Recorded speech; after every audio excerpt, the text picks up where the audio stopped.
Hello students and welcome to online tutor. Online tutor में आपका स्वागत है और यदि आप मेरे चैनल में पहली बार आए हैं तो इसे सब्सक्राइब करना ना भूलें।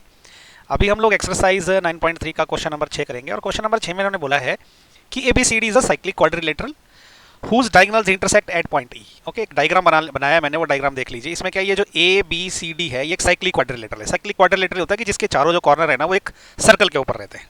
ओके, अब ये बोल रहा है कि इसका जो डायगोनल है ना, ये देखो इसका एक डायगोनल है, दूसरा डायगोनल है, ये पॉइंट ई पे इंटरसेक्ट कर रहे हैं। ओके, अब ये बोल रहा है कि इसमें एंगल DBC 70 डिग्री है। देखो ये है एंगल DBC, ये वाला 70 डिग्री। ओके, इसके अलावा बोल रहा है कि एंगल BAC जो है वो 30 डिग्री है। तो ये एंगल BAC है, ये 30 डिग्री है। हमें क्या फाइंड करना है, हमें फाइंड करना है एंगल BCD। एंगल BCD ये वाला एंगल है। ओके, तो ये जो है एंगल 1 मैंने इसको मान के रखा, तो हमें एंगल 1 फाइंड करना है।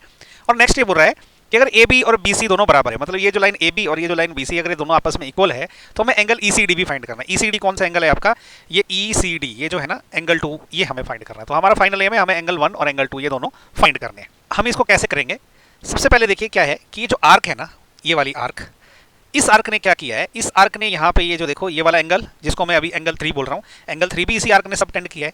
और इसी आर्क ने जो है ये एंगल है जिसको कि मैं एंगल 4 बोल रहा हूँ, ये भी इसी आर्क ने सबटेंड किया है। तो इसका मतलब ये दोनों एंगल आपस में बराबर है।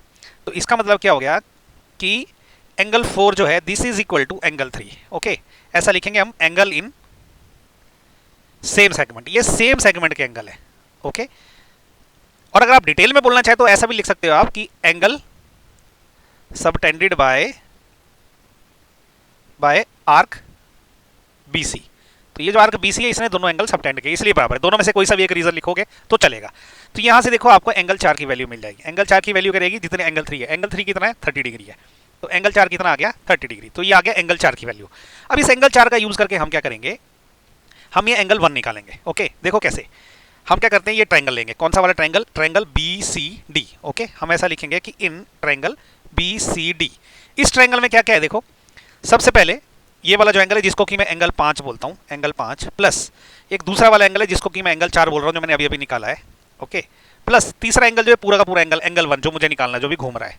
ये जो एंगल 1 है ना, इन तीनों को अगर मैं ऐड कर दूं तो ये 180 डिग्री हो जाते हैं। ऐसा क्यों होता है, इसको बोलते हैं angle sum property. Angle sum property. Okay, मतलब ट्रायंगल में अगर तीनों एंगल को ऐड करो तो 180 डिग्री रहते हैं। अब देखो एंगल 5 जो है हमें 70 डिग्री दे रखा है यहाँ पे। ओके, तो angle 5 is 70 degree plus angle 4 हमने अभी निकाला है, ये 30 डिग्री है, प्लस एंगल 1 हमसे पूछा है फाइनली हमें निकालना है। ठीक है, तो एंगल 1 ये कितना हो गया, ये हो गया 180 डिग्री। अब यहाँ से क्या इन दोनों को मैं ऐड करूंगा तो ये 100 डिग्री हो जाएगा। ओके, प्लस एंगल 1 ये हो जाएगा 180 डिग्री। अब हमें क्या है, एंगल 1 निकालना है, तो एंगल 1 में यही रहने जाऊंगा और 100 को साइड लेके जाऊंगा। तो एंगल 1 हो जाएगा मेरा 180 डिग्री माइनस 100 डिग्री, तो ये कितना हो जाएगा 80 डिग्री। ओके, तो जो एंगल 1 की वैल्यू निकली 80 डिग्री। एंगल 1 है क्या, एंगल 1 कौन सा एंगल है, यही एंगल BCD है। Okay, BCD।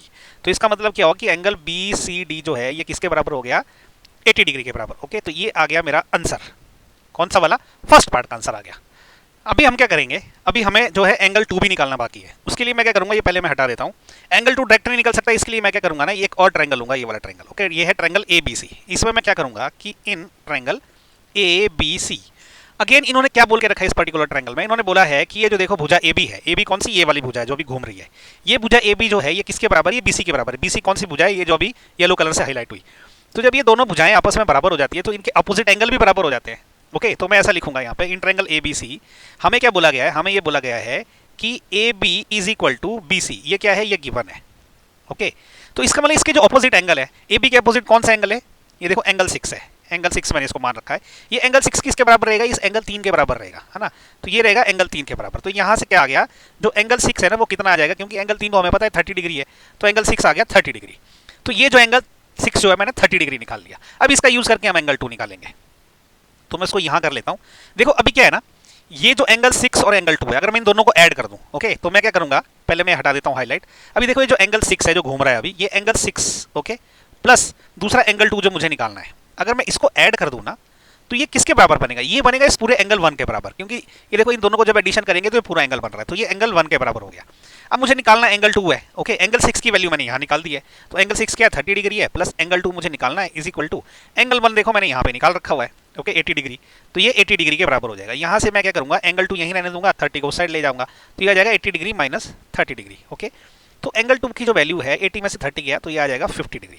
ओके, अब एंगल 2 क्या है, एंगल 2 यही है ECD जो मुझे निकालना था। तो इसका मतलब क्या हो गया, जो एंगल ECD जो है ये कितना हो जाएगा, ये हो जाएगा 50 डिग्री। ओके, तो ये है मेरा सेकेंड आंसर। ओके, तो इसी के साथ ना क्वेश्चन नंबर 6 भी खत्म हो गया। तो मुझे उम्मीद है कि आपको ये क्वेश्चन समझ आया होगा। अगर नहीं समझ आया तो नीचे प्लीज़ जो है कमेंट करके मेरे से पूछे, मैं आपका डाउट क्लियर करूंगा। और अगर मेरा वीडियो पसंद आए तो इसको लाइक शेयर और सब्सक्राइब जरूर करें। So thank you so much for watching my video. Thank you.